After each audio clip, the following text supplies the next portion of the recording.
Distinguished experts present over here today, and many of our colleagues which have been working with us since long. It's my pleasure to be here today and just talking about the water resources, various aspects, issues.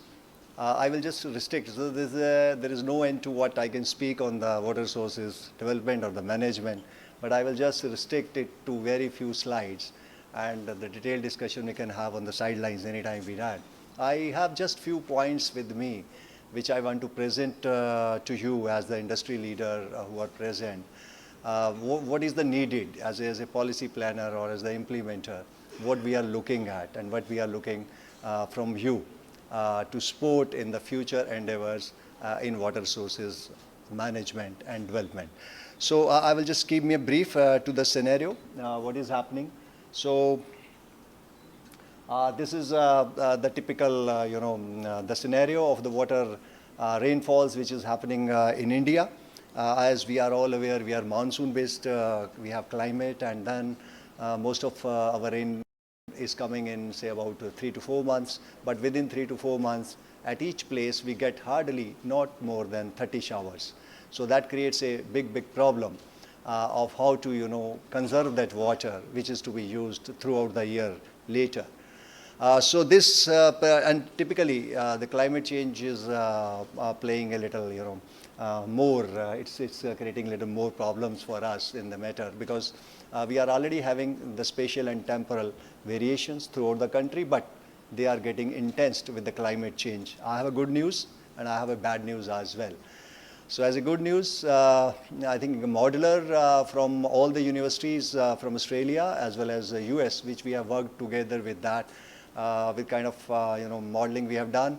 It says that by the end of the century, till the end of the century at least, we will be having wetter and wetter monsoon. So the water is going to be there as we are receiving today. A lot of rainfalls, if I say 1180 mm of the rainfall, this is going to come throughout till the end of the century. But the bad news is that there are going to be more and more temporal as well as spatial kind of variation, which adds to the challenge, keeping in view of the large size and the population of the country. So the water availability, just a small scenario before you.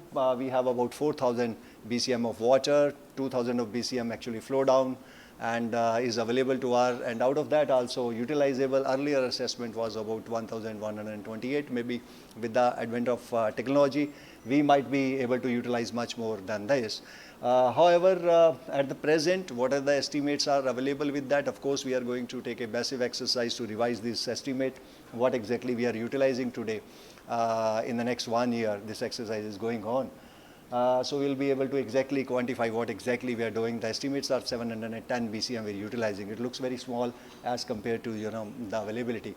But still, as you are aware, throughout India, every time we hear that there is a shortage of water, there are sometimes drought conditions and other things which we hear. So primarily because most of the water is not available in the well distribution. Most of my water is in Ganges or in what we say Brahmaputra. So Brahmaputra water I am not able to utilize as the moment, as we are planning through interlinking of river. But still, that is a far ahead because of so many ecological and environmental considerations and other things which are there. So this is water demand. So by 2050, what we expect is the water demand is going to be more than what is going to be our utilizable resources. But since we are re-estimating our utilizable resources, maybe the condition may be okay. But then seeing neck to neck also does not solve our problem, because in Western Rajasthan, as you see in the slide, hardly 100 mm of the rainfall, and maybe tens of thousands of millimeters of rainfall in the northeast. And of course, now northeast we are seeing little less rainfall in past few years. So as far as our food grain demand is concerned, at 330 actually today, we are at 330 million metric ton. We are growing, is enough for our population. Little bit of export we can do also. We are self-sufficient in food. And by 2050, our requirement is 450 or maybe 500 million meter cubic ton. But then there is no issue with that, if I say so. Why there is no issue? Because our irrigation irrigated area today stands at 70 million hectare. So let's compare it with China. China stands at the same 70 million hectare. Now what China is producing from this 70 million hectare is 695 million metric ton of the food. I am producing 330. So there is a huge scope when I talk about the water productivity, when I talk about the land productivity or the crop productivity per se. So I think that if I manage, we manage our resources well, we look into the efficient kind of practices, we improve our water as well as crop productivity, there is not going to be, even if I don't increase by 1 million hectare, of course we are going to increase, but then even if I don't increase, I will be well take care of our food by 2050 or maybe beyond. So these are the certain issues which we basically see. Population, we all are aware about, we are having almost one of the largest population now in the world, and high economic growth. So now we are into a cycle where we want to have a maybe third economy or in the world and others. So, but it will require a lot of water resources to support, and for every, I think $1 trillion of increase in GDP, I think a lot of huge water kind of support will be required. The urbanization, now urbanization again a challenge, our water bodies are getting encroached, and then with the urbanization, the people are going more and more closer to the what we say rivers, and our floodplains are being encroached. So these are the additional challenges which are facing. Rainfall we have discussed, monsoon we have discussed, climate change we have discussed, so I will not spend much more time, but we can discuss a lot if we want, maybe a little later. So what is the management intervention which we are thinking of? First of all, we have to think that how much water is being utilized where. So if in the previous speaker has actually set the stage when he said that about 85% of water, 85%. So 85% of water in India is being utilized in irrigation. Water use efficiency stands at 35%. So if I just increase it by few percent in irrigation, a lot of water will be released which can be utilized for all the industrial and other purposes, or maybe drinking purposes, because we are moving with the Jal Jeevan mission. We need a lot of source sustainability for that matter. So this is a major area. So in the irrigation, what we are looking at to manage our resources well, participatory irrigation management is going to be crucial, very crucial. If I go for the irrigation, it can be crucial for anything, but then participatory management, but then for irrigation it is most crucial, because I am utilizing most of my resources in irrigation, and that is where a lot of huge potential is there for the saving. Water use association, and then maybe efficient distribution system in the agriculture, all these things will be very important, and we are working on that, but then a lot of efforts are required. Some of the states have shown a leadership in that. Odisha, we can say, Pani Panchayat and other things, they are leading, but most of the states are doing certain works in this, but a lot of work is required. So PPP in water sector, we have a system of supplying a water which is almost free. So the intervention of PPP, the innovation, how we can bring public-private partnership into that is a very big issue and concerns for us. Of course, little bit of hybrid model we are developing in NMCG, our previous speaker has spoken about, and some hybrid model we are saying, so okay, it is linked with the performance and other things. Yes, some of these sectors which are actually there, we can do, but what can we do something about the irrigation sector? That is an issue to be seen. So one of the experiment we are doing in West Bengal, so we are having a private operator with the help of World Bank. We are learning few things about that, whether if he increases the productivity of the same command, so he is being paid. So maybe this is an experimental stage when we talk about these things. So this recycle and reuse, I think my previous speaker has spoken everything, and then there is a huge potential of about 50 BCM which we can treat and make available for what we say reuse, maybe for irrigation, and maybe for NMCG has actually done certain agreements with the what we say thermal plants. They have actually done some innovation with the irrigation, and they are also talking with the municipalities in this regard. Training and capacity building is going to be very, very crucial in all these aspects when we move forward. So if we say what are the interventions, so I will just speak about a little bit of the intervention which has come from the government side, which have to be taken up on the large scale. But there are many issues which we have to take care of, that like the large size, the kind of investments and kind of innovation and technology we need.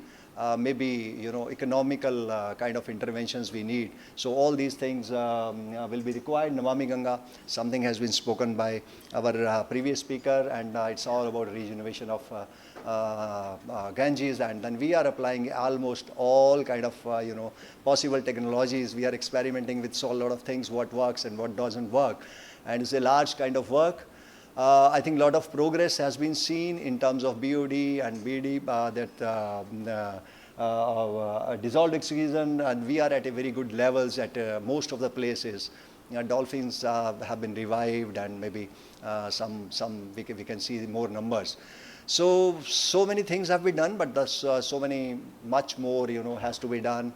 And then behavior change is the one thing which we are looking at, but then that is the most complicated, I think, the thing which requires attention of all of us.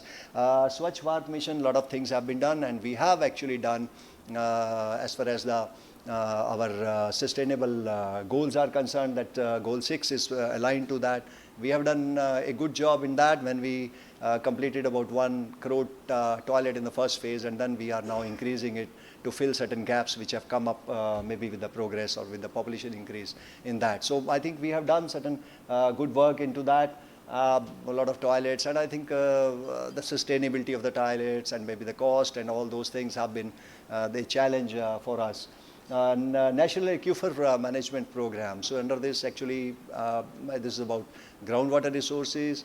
We have about 25 lakh hectare of area, lakh square kilometer of the area which is mappable actually.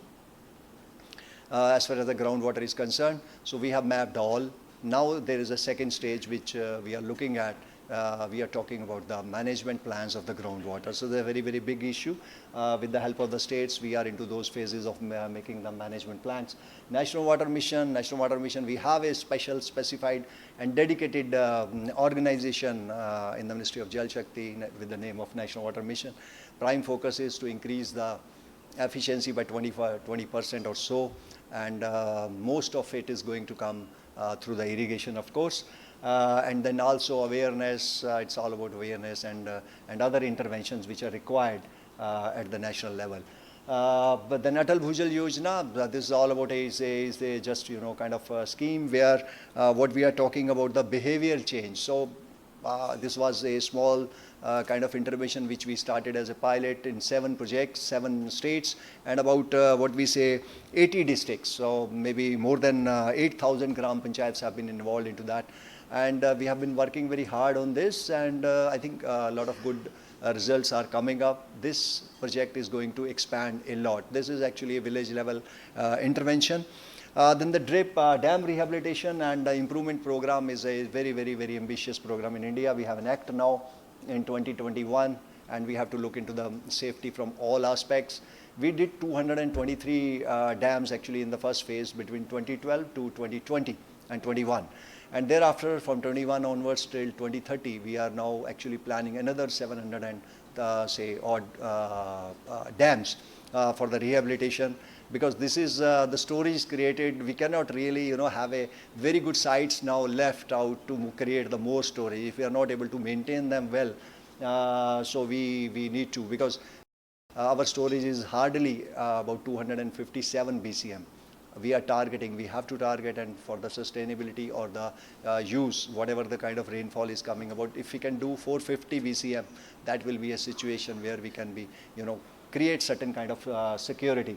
So this is a very, very ambitious program, and I will talk about, this particular thing where we need the support from the industry in terms of innovations. And National Hydrology Project actually has been initiated with the World Bank, and this was all about, talking in certain areas, studies, data collection, public domain, data in the public domain, and we have created National Water Informatics Center, where we are putting all the data at a single place to be available to all the stakeholders, open to the public, and they can, really have the good analysis of those data and come up with, various kind of different ideas and solutions which can be very useful to us. Then Jal Jeevan Mission, I have talked, that was is a very ambitious program. We started from 3.2 crores households, and now we have reached about 19.3 crores. So rural households, so our target is going to be, this is about 77% we have done, and we have reached at 15 crores, and then we have to reach to 19 crore. I think this could be covered in the next 2, 3, 4 years down the track. It will be covered, but the main challenge will be in sustaining our resources which are feeding this kind of mega, household water supply. So that source sustainability we are looking at. We are looking at the various solutions which would be there. Pradhan Mantri Krishi Sinchai Yojana is a very big program which includes watershed development, which includes, earlier it included micro irrigation also, and micro irrigation now is under agriculture different scheme. And then it also include completion of major medium projects, minor projects, and then water bodies and so on. So a lot of things have been done under this, and we have invested a lot of money into that. About this typically, when we talked about major and medium projects, is about $9 billion kind of investment was required. We have spent around $6 billion. We have completed more than about 58 projects, and then we have created another 2 million hectare. Still, a lot of projects are going on. Some innovation in this also will be required in terms of, we are looking at SCADAs, we are looking at automation, we are looking at, more use of underground pipelines, and there comes the intervention from the industry with the, kind of economical kind of material which we can get and utilize in such a mega area. Then interlinking of rivers, yes, this is a very major kind of thing which we think that we can take care of our spatial variations, and I think most of the water is going to come from Brahmaputra. We have some environmental concerns over there. We'll see how we can address those things. But at the moment, we have now one very big project, which is Ken Betwa project, which is grounded, about 40,000 crores rupees of the investment we are looking at, maybe more than that, and this is going to create another 1 million hectare, about 1 million hectare it is going to look at, and then a lot of 26 million of the lakh of the people are going to get the water out of it.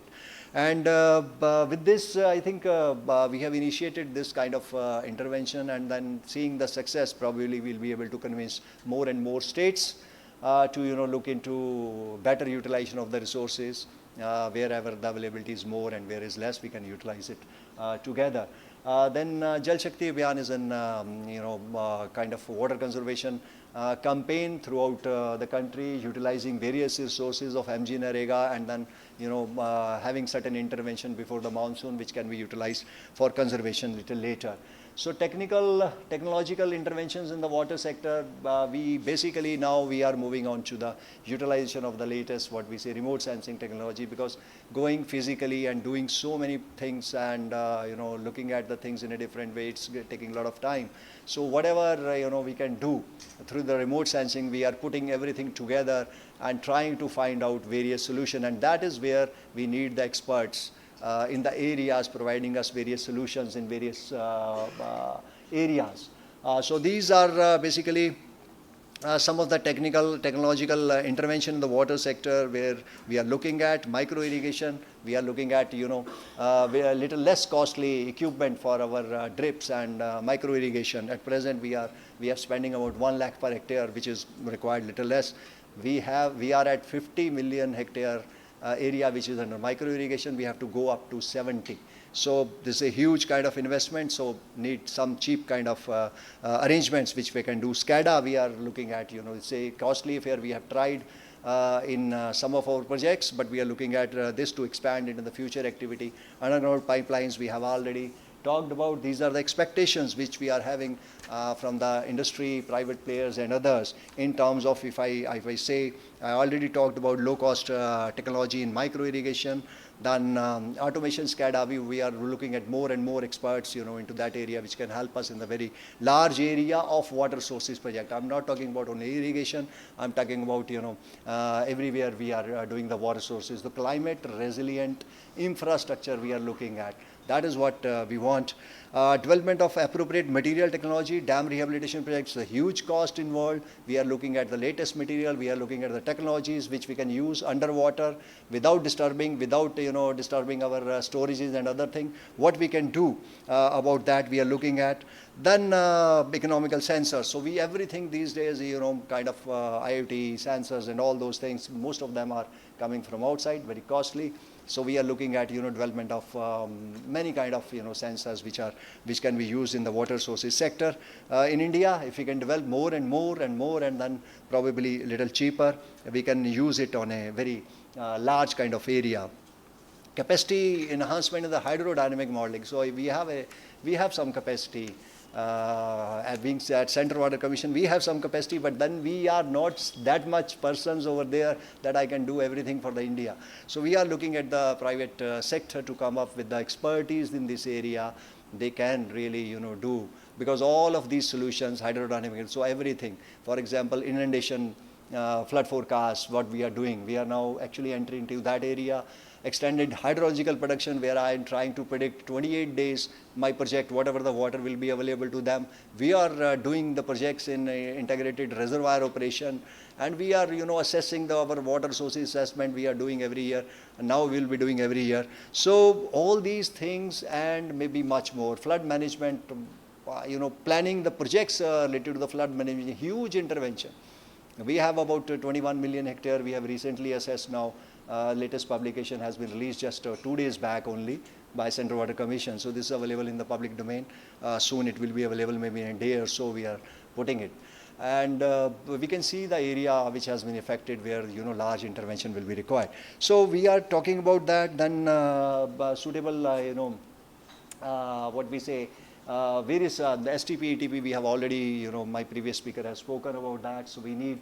So in all those areas, by use of AI, ML, means in the water sources sector, a huge intervention of the technology is required.